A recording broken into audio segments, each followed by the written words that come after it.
Every living thing on this planet operates based on information.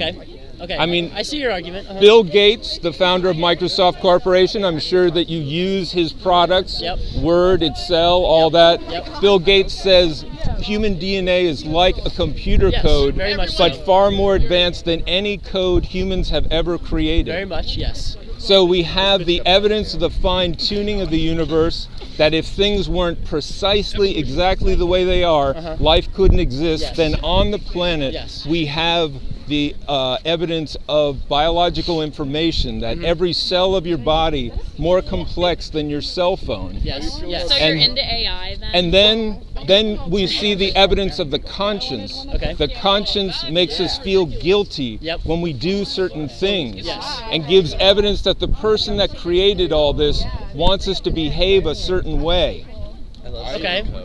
Okay? I think that guilt comes from a place of human creation, though. I think that humans have Well- placed importance on certain things that like guilt is a human creation. Guilt isn't inherently in our body, right? Well, Because- that is maybe your proposal, Well, like- your theory, well, if you but think- that's not the experience of most people. Most people recognize that the conscience is something independent of How do you know even the what they experience of own most want. people? How do you know the experience of most people? Well, I'm just saying, I'm looking at history, I'm looking at psychology, I'm looking at the pervasive experience of guilt throughout human history.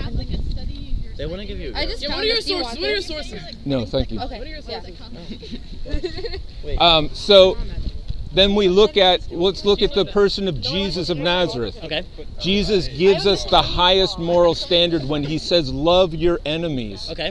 All ideas of universal human rights come from the teachings of Jesus. Okay.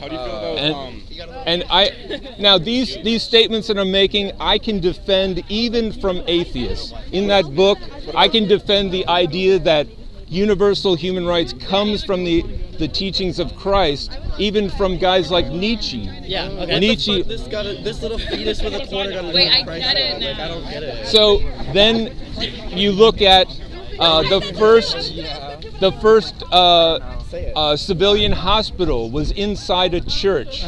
The modern university system comes from Christian societies. Yeah.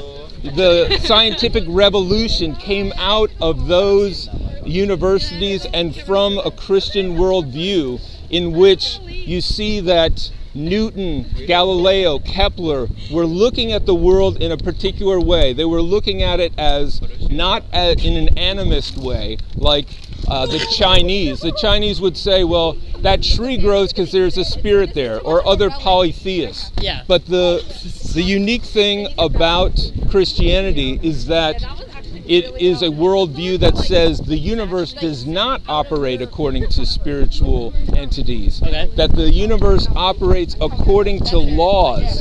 And those Laws created by God, though, right? laws created by So God, right? it does operate off of a spiritual sense in that degree, right? Because God is a spiritual entity.